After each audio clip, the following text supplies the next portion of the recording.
Three beautiful cars parked side by side in his drive, number plates with his name, and he's running on empty all the same. He is working so hard that when he's home, he cannot really hear what his children say. He can't see his own wife's face.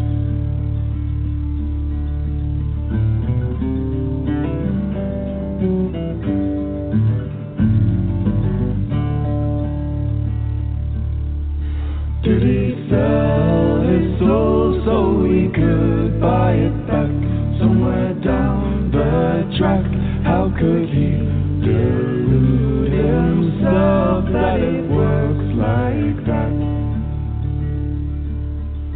Did he see a wholesome empty space and fill it up with cash? Warn him, I guess, warn him. Oh yes, oh yes.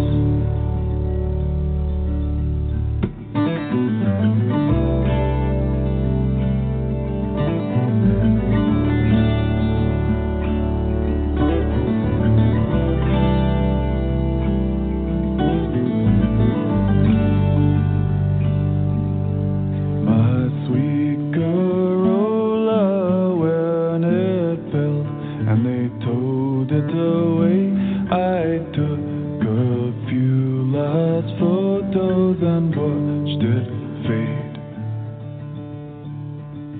It carried me places and kept me alive, and I sighed as he raced down that dappled summer evening death trap drive. Not more to life than what we own, but never have I seen such a cliche till I saw how the more he had, the more he seemed alone, alone.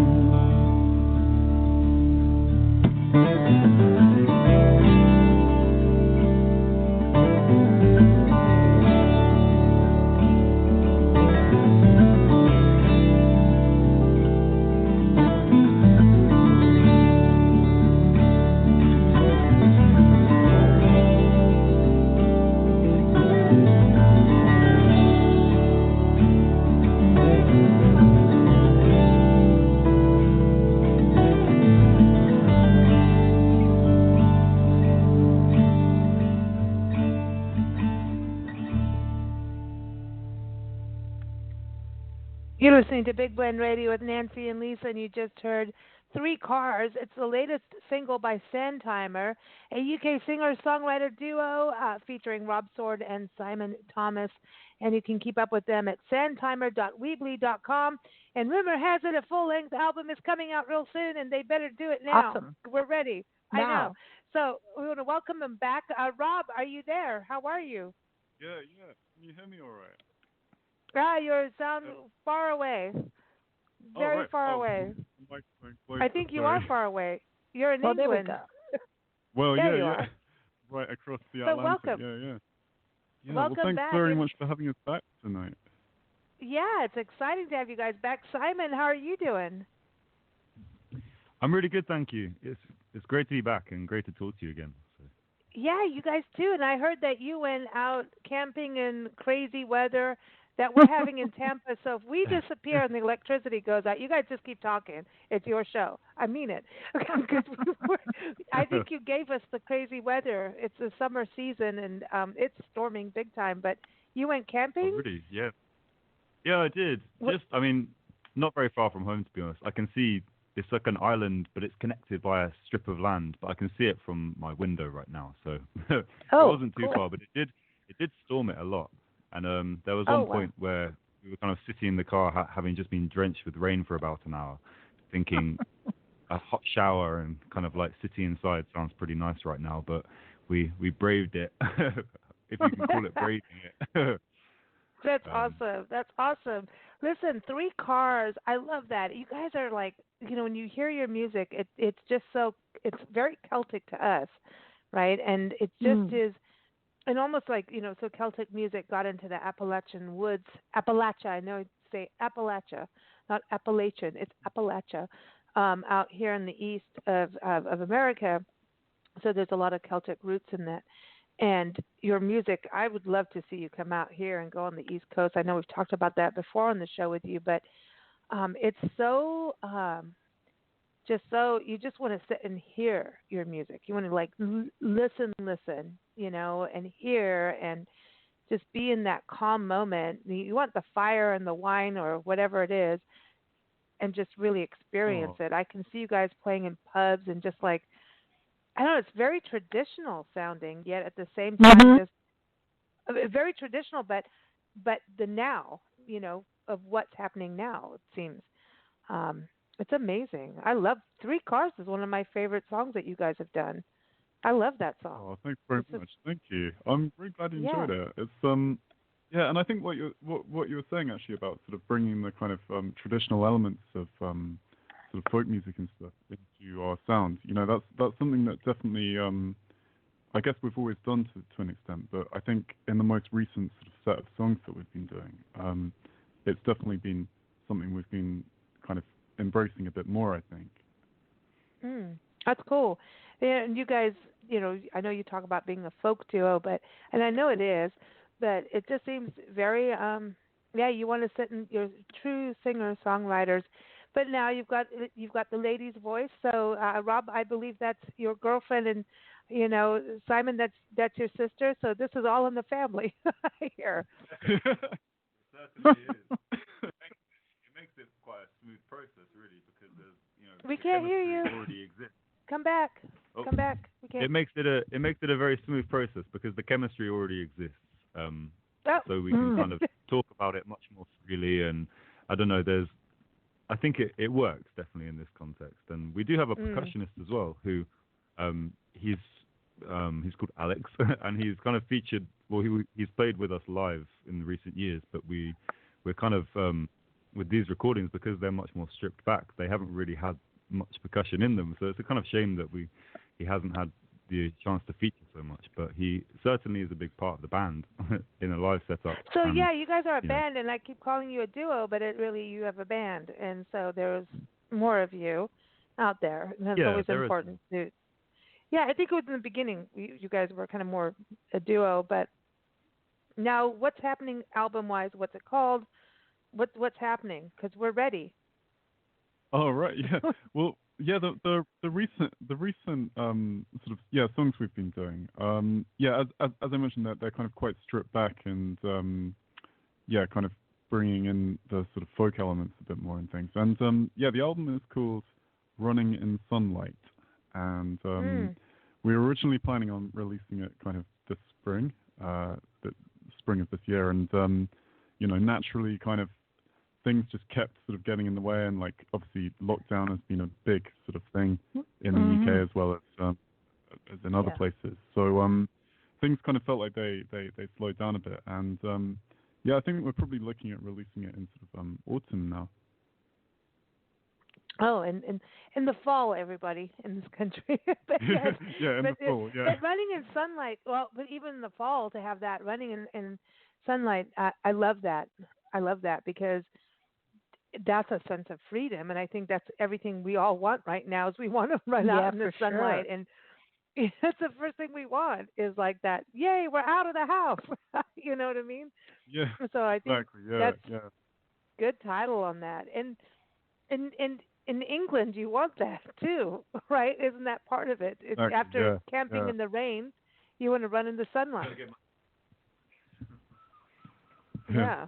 Yeah. No, it's a kind of I guess the album was kind of sort of just all about sort of trying to kind of I guess running in sunlight is an example of something that when you do it, you can kind of it really lifts your mood and things, but it's always quite a sort of it's something that is sort of not necessarily that easy to kind of get up and do. You think, oh, I don't want to go running, I can't really be bothered or whatever, and as soon as you do it, it kind of lifting, mood, invigorating. and everything.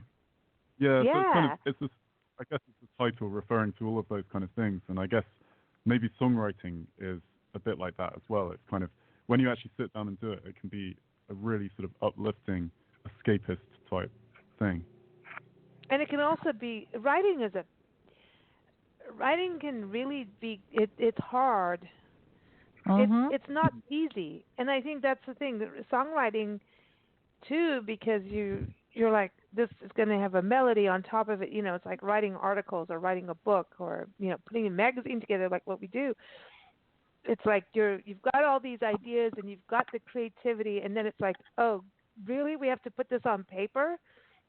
Now we have to make it work. And I think songwriting, it really it's super fun, but it's like you can hear, don't you have that moment where you can hear it. You know what you want. You've got that vision, but it's like getting there. There's that journey of getting to that thing.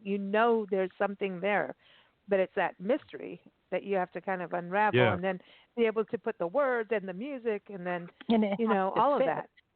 It all Yeah. has to fit somehow. yeah. I think as well it's different for every single person. So it's quite interesting just hearing about how other people or bands write their music, because we tend to do it in a way where we'll write a song individually, and then it can be a song that's fully formed. Generally, in my case, it's a very, very a shell of a song.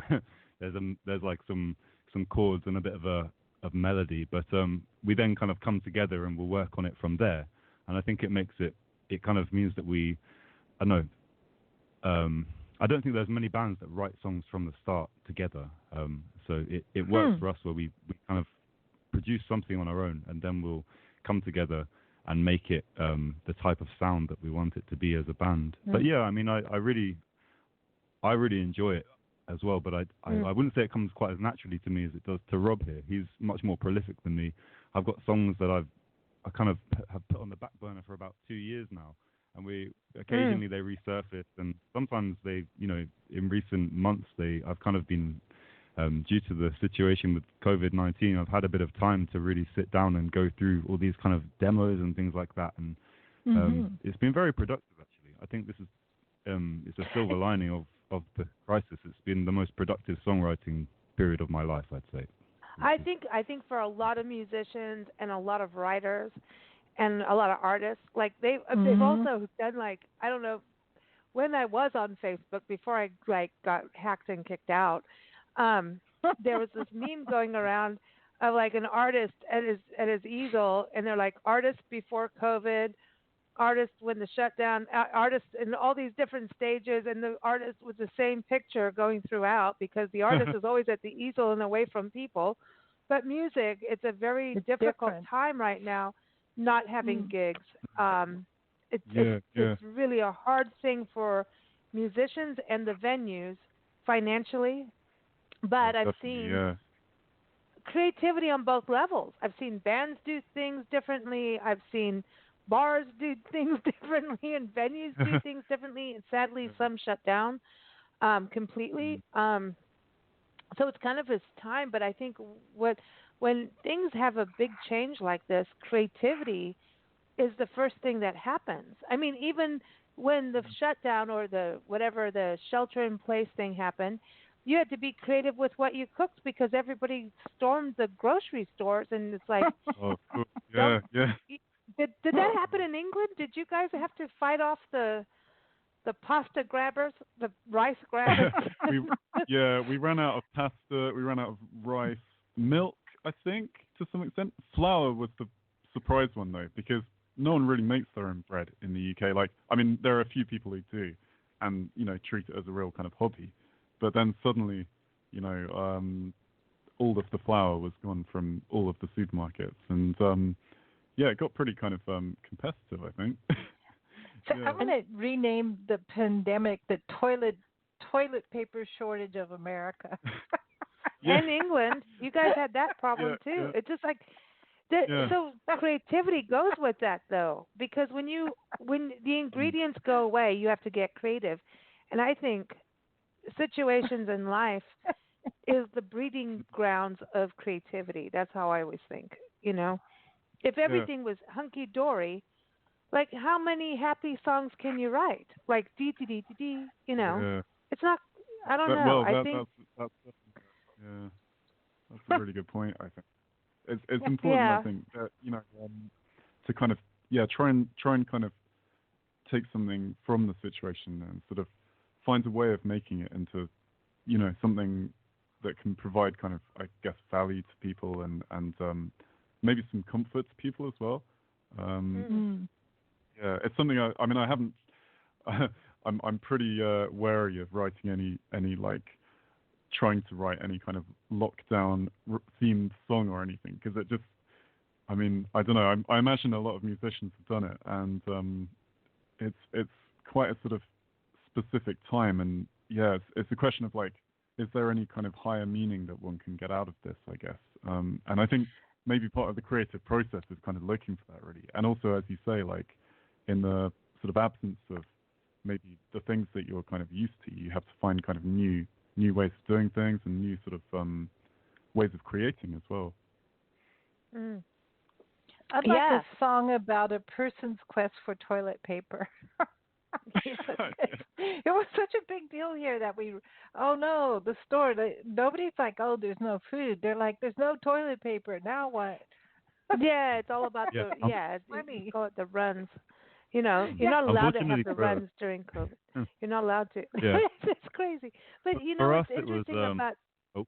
Go ahead.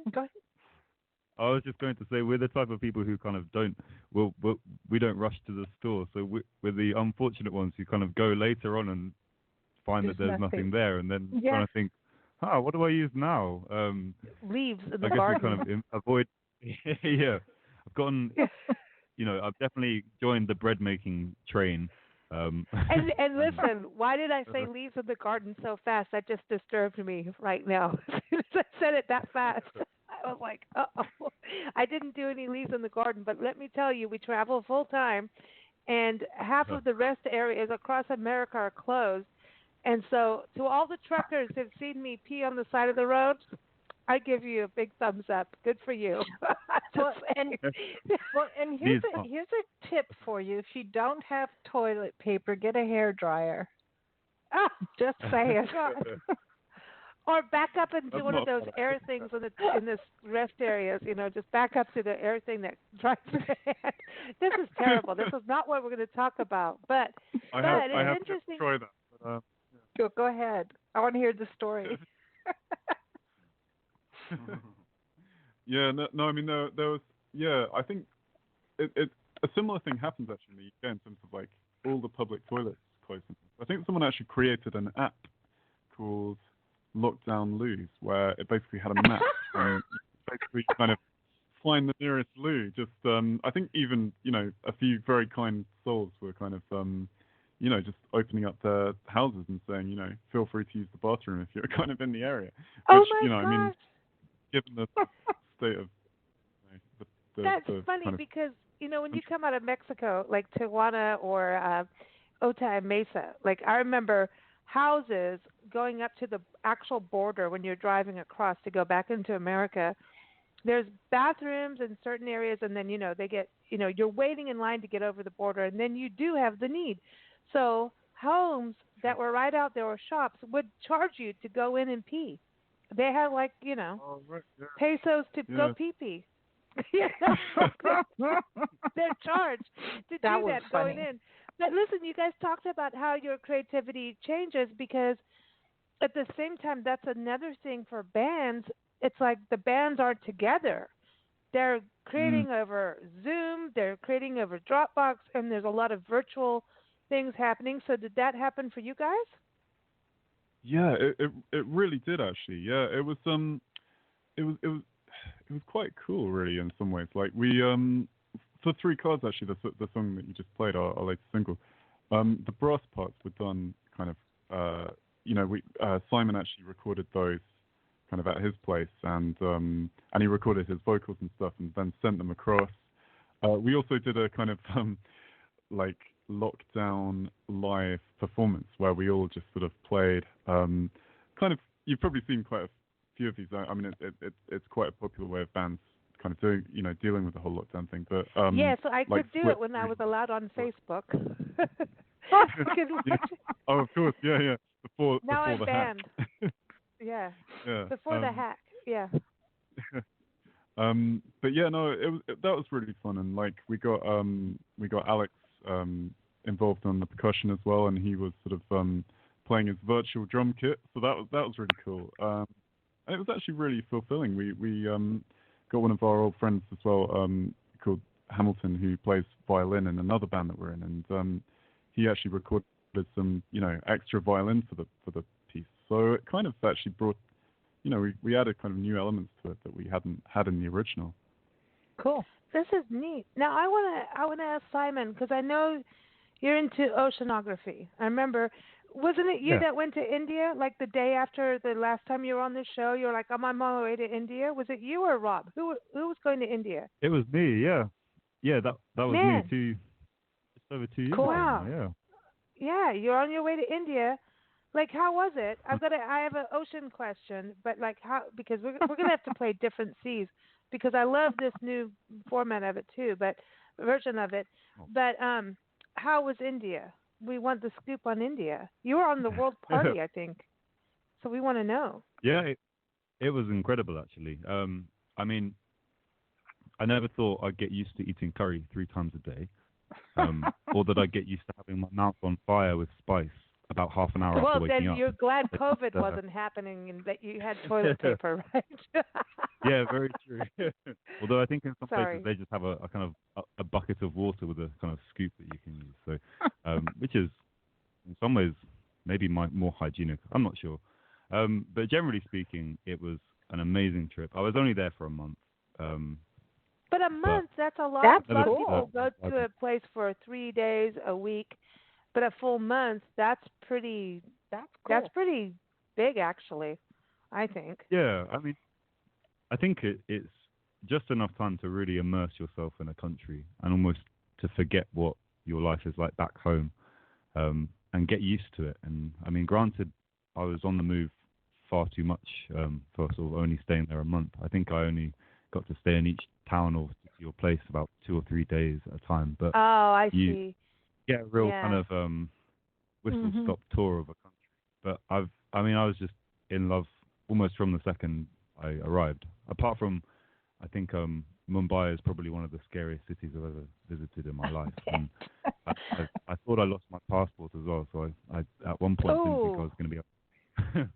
It turned out someone had taken it and put it in their locker, thinking it was there. So for a whole day I was kind of I was in a bit of a panic. I was looking at CCTV from this hostel and things like that, and eventually I met this person and they said, I think I may have your passport actually. I heard about it. And it was the most casual kind of solve for that situation when I was kind of going a bit crazy, just thinking I'm going to be stuck here forever, or at least a few more weeks. Oh my God! When we left South Africa and we had it was time to leave to keep our passport because all hell broke loose. And by the way, just so everyone doesn't send me emails, I really love curry. But when you have a lot of spice, that's why I mean it, because I'm already getting it. So anyway, I'm just saying. But when we left South Africa, we had to really leave in a hurry and go now. And I couldn't find my passport, right? So the U.S. got me a passport they sent it from here to Cape Town, South Africa. And I got it in Port Elizabeth, where we were, within 72 hours. That's how the situation was. And so we get on the plane. We're off and running. We had to go and do all these changeovers. And even that, we were kind of really nervous with what was going on. We're on the plane, finally going to London, because we were going to London first. I wish we knew you guys then. We would have hung out. But we got to London. But on the plane over, I go in my bag, or one of us had the bag, and she found my passport. And I'd given her my passport when we were in a casino in Johannesburg area, right? It's outside of, And she had my passport, so now I had 2 passports. And that's a big no-no. That's a no-no. That's a go to jail no-no. Not cool. We have Not cool. But listen, we're going to play different seas. I wanted to ask about going in the ocean. When you go in the ocean, do you dive in? Being an oceanographer and graduating through that, do you dive? I do. I mean, I love to put a snorkel on and just kind of rummage around at the bottom when I can. I do a bit of scuba diving as well, but not as much as I'd like. But I'd say I'm still a bit of a wimp. I still take a little bit longer than I'd like to get in the ocean in the first place, especially in this country. There's a lot of kind of cold. I think I take it from my dad. The kind of the screaming just when your armpits go under and that kind of attitude. But I'm getting there, I think. Okay, so why I asked this question is because we interviewed an artist who the National Parks Arts Foundation, shout out to them for sponsoring our 5-day festival. It's where they put an artist, musician, writer, poet, anyone in the arts can apply to stay in a national park for a full month to create. So I'm just saying, Hawaii, Volcanoes National Park, Dry Tortugas, your own island in Florida. I'm just saying, I think you guys should apply because it's open to everyone around the world. To stay in a park. Would you guys do that as a songwriting team? Go off to an island or off in a park somewhere and create? That sounds absolutely incredible. I would absolutely love to do that. Yeah. Yeah, Hawaii Volcanoes.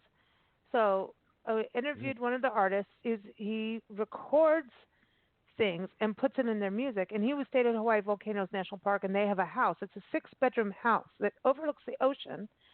And it has a recording studio. I'm just saying, nudge, nudge, wink, wink. No more. Anyway, what I found interesting, he was recording things in parks, so animal sounds and everything that has like a super recorder thing. But he also got this thing where he recorded like a hermit crab in the ocean. He got an underwater recording thing, and I'm starting to think about doing this because I think there's all these sounds that we don't know about that are like we don't hear because of noise pollution.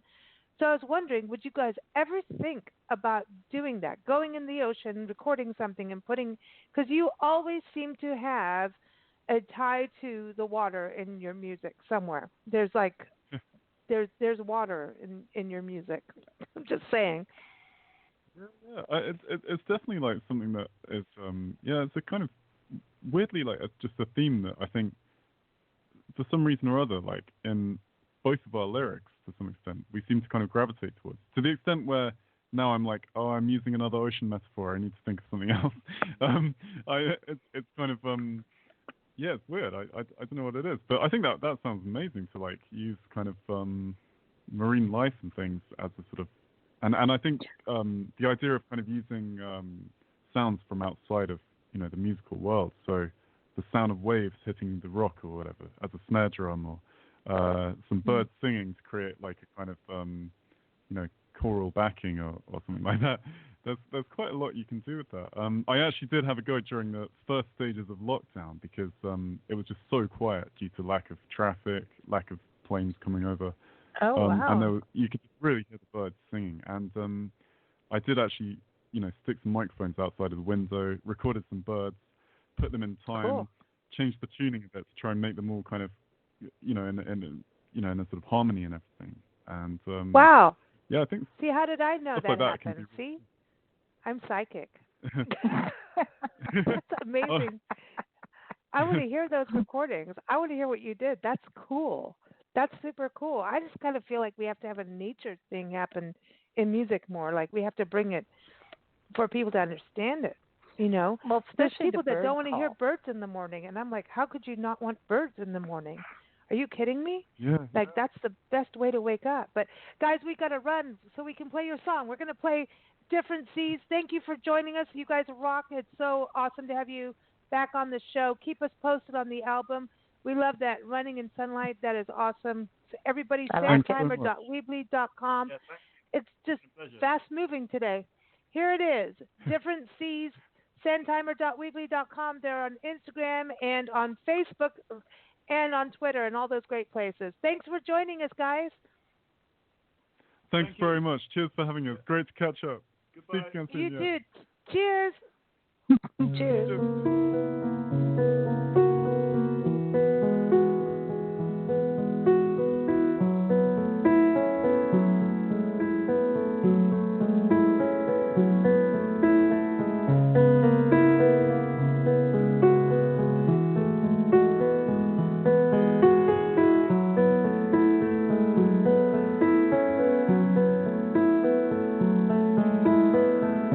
I'm just gonna go out and say it. You're so cold to me. We speak different languages and live on different seas. And I know it means nothing to you if I just let you be. Anytime.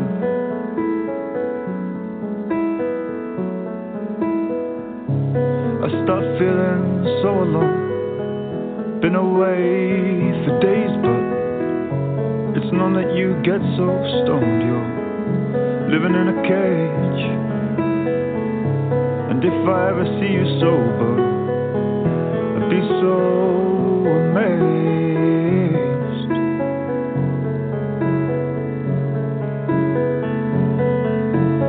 Don't throw your stones at illusionary things, 'cause you're never gonna really know what the future brings.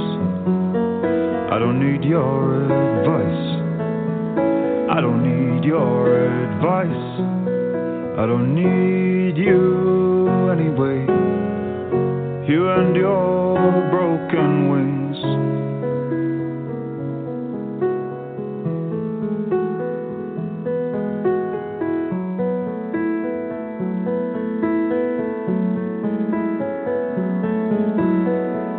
I'm just gonna go out and say it. We don't get along, and no matter how you try and play it, I've done nothing wrong.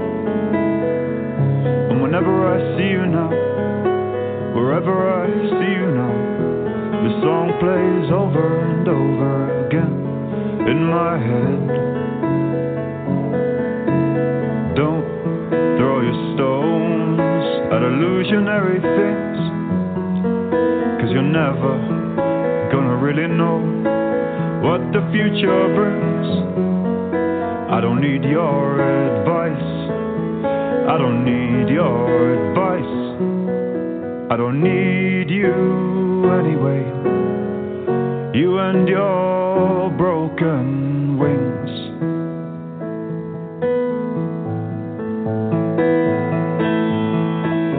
I'm just gonna go out and say it. You're so cold to me.